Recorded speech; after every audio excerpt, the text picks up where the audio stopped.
This is Robert Demers for Conmen here at the Fantasia International Film Festival. I'm here with Caradog James of the film The Machine, which is playing here at the festival. How are you doing today, sir? I'm very good, thanks. Great to be here. It's a really fantastic festival, and it's such an honour to have The Machine screening here and to meet all these other fantastic filmmakers. And I've just found out that the screening of the film is sold out. So that's really exciting, and I'm looking forward to doing the Q&A after tonight and chatting to the audience and finding out what they thought about it. And I've also got another project here in the co-production market, which is called Harry's Blonde, which is my new script. And that was very well received this morning. We sort of did a pitch to financiers and distributors and sales agents, and that's a pure horror movie, so that's pretty exciting. Sounds like the festival's been treating you well. Incredibly well. I mean, very well run, very friendly people, beautiful city. It's a great place to be. Can you please tell our viewers at home a little bit about The Machine? The Machine is a sci-fi thriller, and it's about a man who creates the first ever piece of truly self-aware artificial intelligence. And it's a machine that truly feels and thinks for itself, that cares and loves and hates, and he has to decide whether he continues to turn it into a weapon, as his boss and government wants him to do, or whether he helps set it free. So that's the story. From what I've seen, it looks like a really inventive twist on the artificial intelligence story. What inspired writing the story?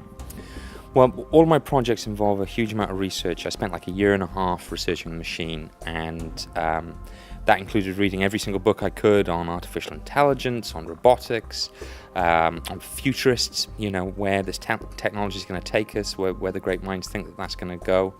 But it also involved meeting people, actually not just reading about it, but actually meeting people on the cutting edge of this. So I had an off-the-record meeting with a guy at the Ministry of Defence, which is like the kind of the UK CIA, I guess, the government, who's actually British government building these weaponized machines. And he told me some really interesting stuff about where artificial intelligence is going and how they are actually looking at how the human brain works. And in particular, there's a crossover with how kids with autism or neurological disorders are learning in the same way that machines are.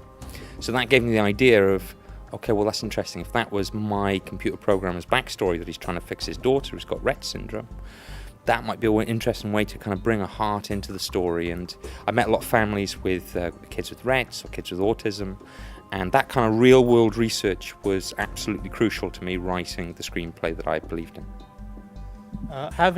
Being the writer and also the director, what was your approach while directing the production? Well, the great thing about being a writer and director is that you can really improvise on set, because you know the characters inside out. If a line of dialogue needs to be changed, you can change it very easily and quickly, and it allows me to really collaborate with the actors, which is one of the things I love most. I love playing with light, I love playing with composition and framing, but I also love the collaborative process of the actors in terms of really getting to the meat of the scene and what makes the scene really work and getting the best performance out of them. And the fact that I can just kind of change the script to evolve it, to constantly keep it alive and interesting, that's something that I think is a benefit. The machine is based in the near future. How did you build this new reality? Well, a lot of what makes the film as successful as it is because of the preparation that goes into making it. I mean, we didn't have lots of money, so the key thing was that I put together, reference material for every single costume, character,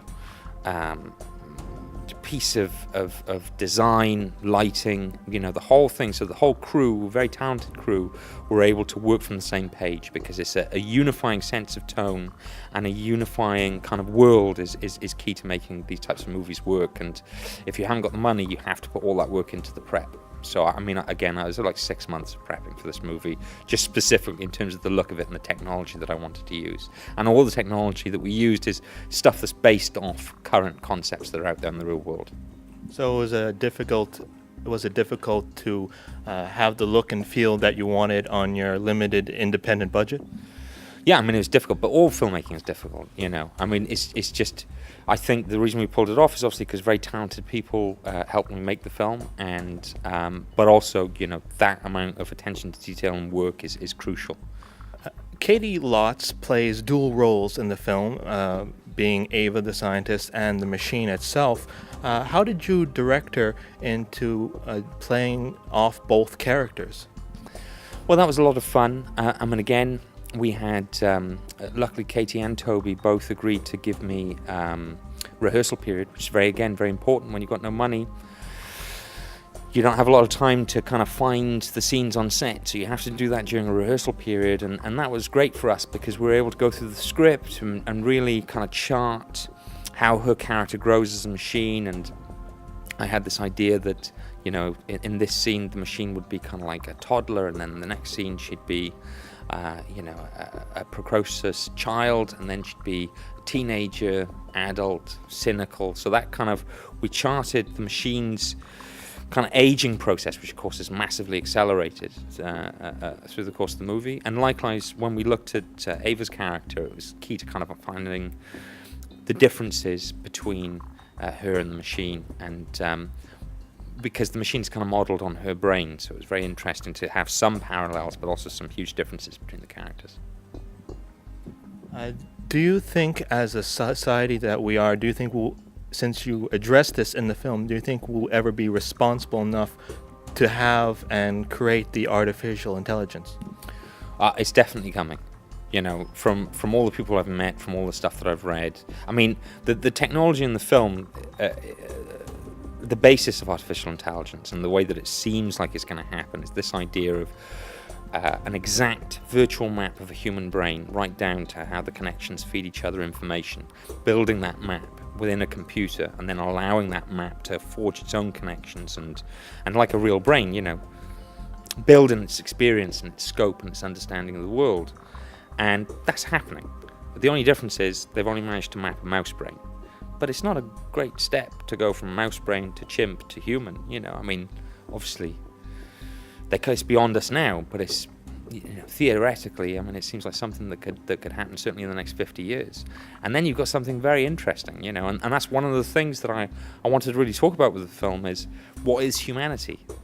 You know, if something can think and feel like us, but is actually, you know, in a black box or in a robot's body, what's the difference between us? What makes us human and not them? And I thought that was a very, very interesting question to explore in the film. But do you think we as humanity would be responsible enough not to abuse it? You do talk about this in the film, but do you think what kind of outcome it would be? Well, I mean, that's it, you see. I mean, that's where the drama of the film comes from, because I think that some people will certainly try and exploit it. I mean, we exploit each other now, so why wouldn't we exploit machines? You know, there's child labor, you know, there's you know, women forced into prostitution. You know, as a race, our instinct seems to exploit the people around us. So of course the machines are going to be exploited, but it's really, I suppose the question is, how will they respond to us trying to exploit them? And that's the interesting thing. It seems like this production has been a real, pretty much your own baby, and you enjoyed every part that you put into it. Do you have any memorable moments from during the production?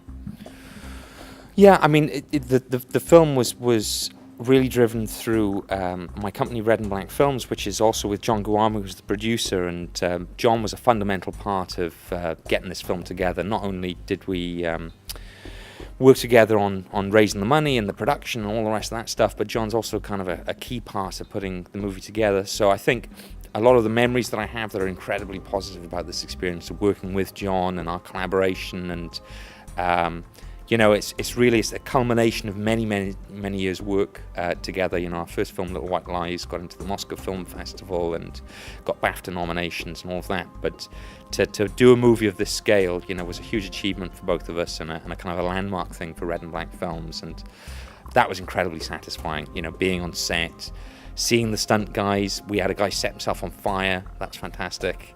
You know, huge CGI creations and robots and helicopters and all that stuff, and that's that's filmmaking, and we've been working towards that for a long time. So I think that was a really great moment, is seeing all that hard work kind of come off and come to fruition.